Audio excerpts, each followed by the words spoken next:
सभी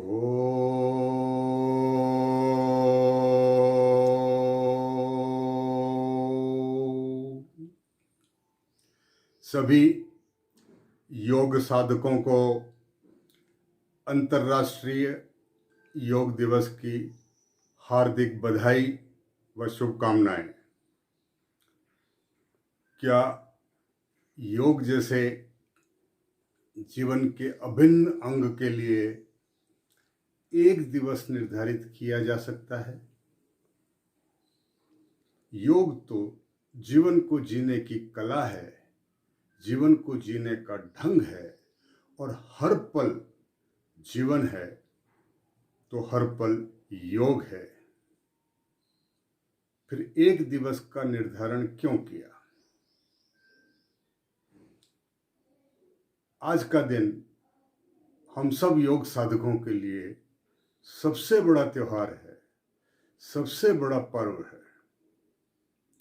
इसे हम बड़े उत्साह से मनाते हैं, लेकिन साथ ही हमें इस बात का ध्यान रखना है कि एक दिन ही नहीं बल्कि वर्ष भर हमें रोजाना योग का अभ्यास करना है। और अभ्यास भी 1 घंटे आधे घंटे नहीं बल्कि 24 ही घंटे हर पल योगमय जीवन को जीना योग है। जैसे हम दीपावली का पर्व मनाते हैं। दीपावली रोशनी का त्योहार है, दीपक का त्योहार है, दियों का त्योहार है। हम चाहते हैं कि हमारा जीवन रोशन रहे, जगमगाता रहे। लेकिन दीपावली के अलावा बाकी दिनों भी हम दीपक जलाते हैं, रोशनी करते हैं, अंधेरे में नहीं रहते हैं। उसी तरह से हमें इस पर्व को मनाना है। आज के दिन को बड़े उत्साह के साथ मनाना है।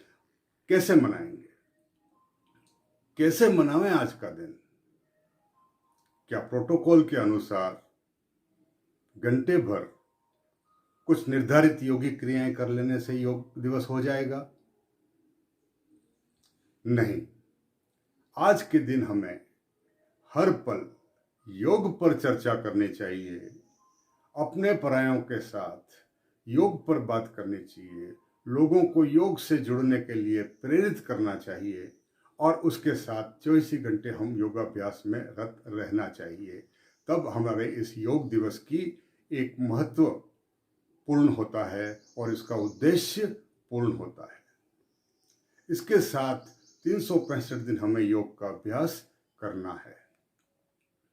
अब एक आपने अक्सर नारा सुना होगा, योग भगाए रोग, करो योग होगे निरोग।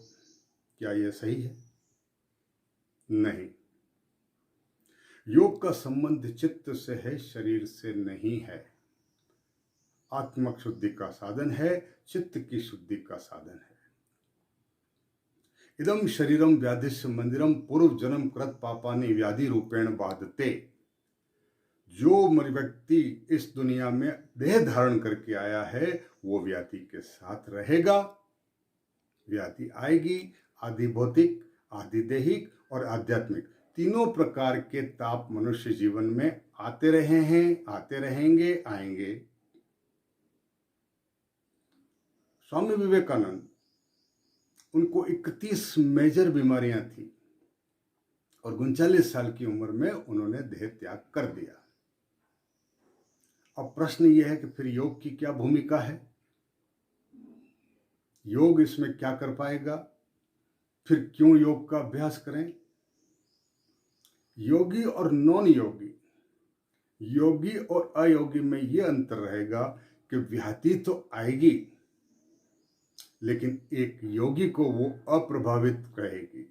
वो योगी को प्रभावित नहीं कर सकती, वो योगी को दुखी नहीं कर सकती। जैसे आएगी वैसे निकल जाएगी। योगी उसमें बड़े सुखपूर्वक आनंद के साथ उस बीमारी को विदा करेगा।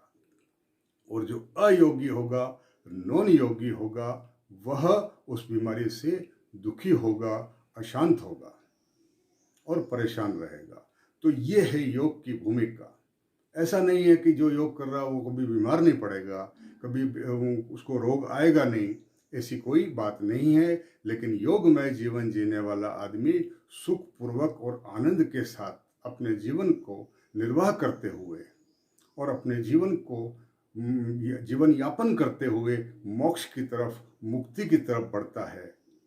यह है योग की अवधारणा और यह है योग के अभ्यास का फल, अभ्यास का लाभ। योग आत्मशुद्धि का साधन है। योगश्चित्त वृत्ति निरोध, महर्षि पतंजलि ने कहा योगश्चित्त वृत्ति निरोध, चित्त की वृत्तियों का निरोध होना योग है। हम उन्हीं महर्षि पतंजलि को प्रणाम करें, नमन करें, वास्तविक योग और सच्चे योग को जानने का प्रयास करें और फिर उसे जीवन में अपनाएं। एक दिवस के लिए नहीं, दिवस सिर्फ सिंबल है, दिवस एक हमें प्रेरित करने के लिए है। हर वर्ष हमारे उत्साहवर्धन करने के लिए ये दिवस आता है। इस दिवस को भी बहुत उत्साह से मनावें, लेकिन इस बात को हम समझें कि हमारा योग महर्षि पतंजलि द्वारा निर्देशित योग होना चाहिए। योग के नाम पर केवल शारीरिक व्यायाम, कसरत न हो जाए, इस बात का ध्यान रखते हुए अष्टांग योग का अभ्यास करना है। यम नियम के पालन के साथ जब हम 8 अंगों का अभ्यास करते हैं तब योग की साधना होती है। योगेन चित्तस्य पदेन वाचाम मलं शरीरस्य च वेदिकेन योपाकरोतं प्रवरं मुनीनां पतंजलि प्रांजलिरानतोस्मि। ओम।